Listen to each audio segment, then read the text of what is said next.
Well, hello again, everyone. This is Gracie Miles, and I'm here to do my first ever Storytime. Halloween edition, in fact. That didn't come out as scary as I'd hoped. Who cares? Okay. So, tonight I am going to be telling a scary story. Now, I have kind of a vague idea of what I'm going to be doing, but I'm going to be mostly coming up with this along the way. And my main goal is to keep from giggling or laughing, and definitely not having big pauses in my sentences like that. I've been told I'm good at telling stories, especially scary ones, so hopefully this will go well, because there's more to me than just dumb jokes. It all started on that cold, windy October 31st night. There were dark clouds gathering in the sky. Very dark clouds. There was no moon, no stars, only darkness. And it was on that night that a young girl decided to go outside. She shouldn't have gone outside. Every Halloween night, everyone was forbidden to leave the houses. Everyone was supposed to have their doors locked. Everyone was supposed to have their windows closed and the blinds shut, so nothing could get in and no one could get out. But there's always that one person, isn't there? That one person who decides to go against what everyone else says. Many times this is good. Good. People say they're heroes. Someone does something, goes against what everyone else says. But sometimes that is not the correct thing. Sometimes it is only sheer ignorance, perhaps, is the word for it. And, well, this is what this girl was displaying on that night. For that night was the night of the phantoms. Now, I'm not talking phantoms as in the phantoms on Animal Jam. Nothing like that. They don't look like floating spiders. Phantoms are a creature that will drive you insane. Many people would also refer to them as silence. Silence can be a good thing. It can be calming, but it can also be maddening.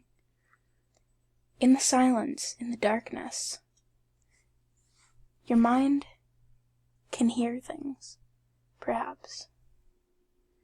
Perhaps they're real. Maybe they're just a figment of your imagination. Who can really tell when it's so quiet?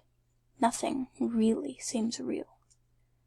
And that is why these phantoms are so dangerous, trapping you in their silence. Nothing seems alive. Nothing at all. So maybe it is better to stay away from them. But again, there is always someone who doesn't believe in the dangers of the silence, thinking they are perhaps better, strong enough to resist it. But when so many have tried and so many have failed, is it really worth it? When it's been proven that nobody really is. So on that night, when no one was watching, the girl left her house, believing nothing could hurt her, that silence is nothing to fear. So she went out, into the darkness, into the quiet night. Now, phantoms, they're not what you would imagine them to be. When you think of phantoms, what do you imagine? Perhaps something invisible. Perhaps the image of a spider-like floating creature with one eye is what comes to you. But that is not what phantoms are. Phantoms are like smoke. They're hard to see, especially in the darkness. But they are there, and they watch. And their eyes are like the darkest void. It's like they can see right into your soul, and when you look into their eyes, there is nothing but silence, like a trance. And so, that night, the girl went out, and the phantoms saw her, but they did not go near her, because they sensed she did not believe in the phantoms. So perhaps they would let her go, for a while at least. So the girl walked on into the night. There was a forest around her house. They lived at the edge of a small neighborhood. A forest. It was dark, as any forest would be at night. Any night, really. But this night it was different.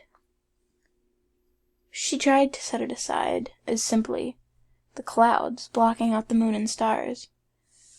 But no animals made noise. No crickets chirped. No owls hooted. No coyotes sang off in the distant hills. There was nothing. There were no vehicles to be heard on the roads. No dogs barking. Nothing. But she was brave. She kept going. She walked around her house mostly. Looking around, it was all normal.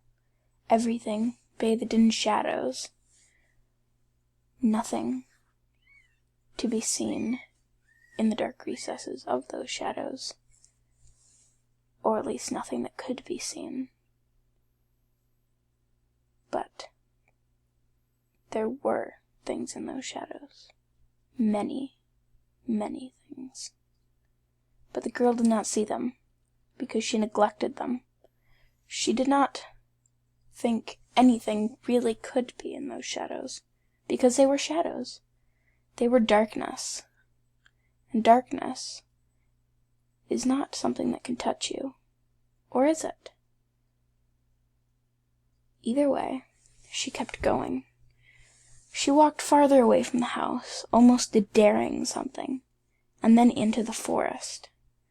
She'd never seen anything dangerous in the forest, and she knew it almost like the back of her hand. But she wasn't the only one.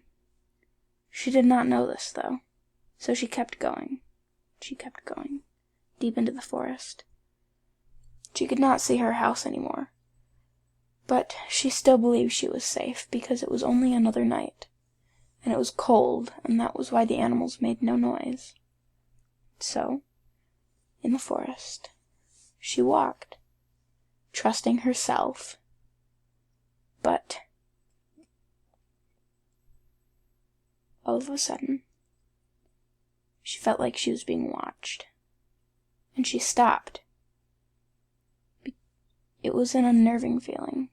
Being watched is. Anyone would be unnerved by that.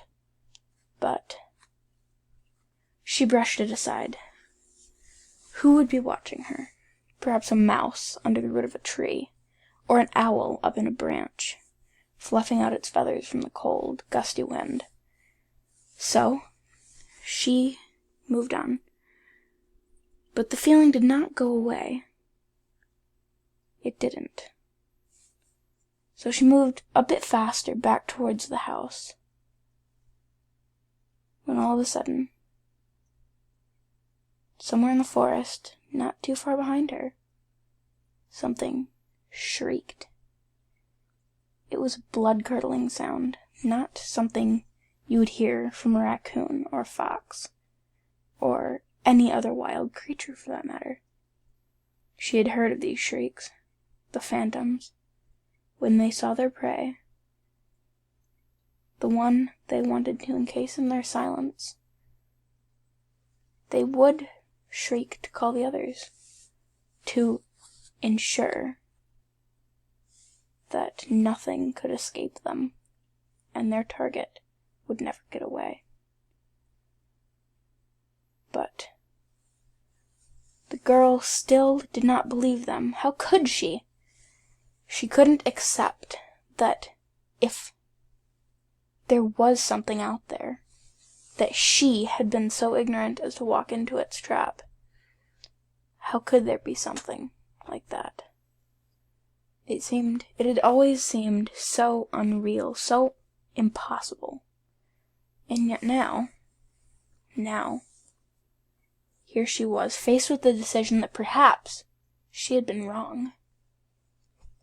And so she ran. She didn't care what was behind her, but she ran towards the house as fast as she could. She could hear something. Hear it. Well, perhaps not really hear it. Not the kind of hearing, not the kind of noise you would hear if something was chasing you, per se, on foot. There was no crunching of sticks and frosty grass or leaves, but she could feel the wind sweeping after her, chasing her. And then there was another shriek, off to her right, in the forest, and then more. And they were closer, but she kept running. She couldn't believe it. But it was not the phantoms that she could not believe now. It was that she had come out. Even if there was nothing, even if there had been no phantoms in the first place, why did she have to test it? She was almost to the house now. She knew this path. She was almost there, when ahead of her she saw something. A faint gray form, barely visible in the darkness, but it was there. She screamed, falling when she slipped, and she fell. And she looked into its eyes, and suddenly everything stopped. And her parents back in the house realized she was missing when they heard the terrible scream from outside. But they never found her. They never found anything. Why would they? Because not only, when the eyes of a phantom search into your soul, and their silence drives you mad, you become one of them. A phantom. Never to be found. Always looking for more. To share the silence with you. Never giving up. Because the silence drives you insane. So next time, on a dark night, when you're told to stay indoors, don't argue. Reasons are reasons. And darkness is darkness. And silence is not something to bargain with.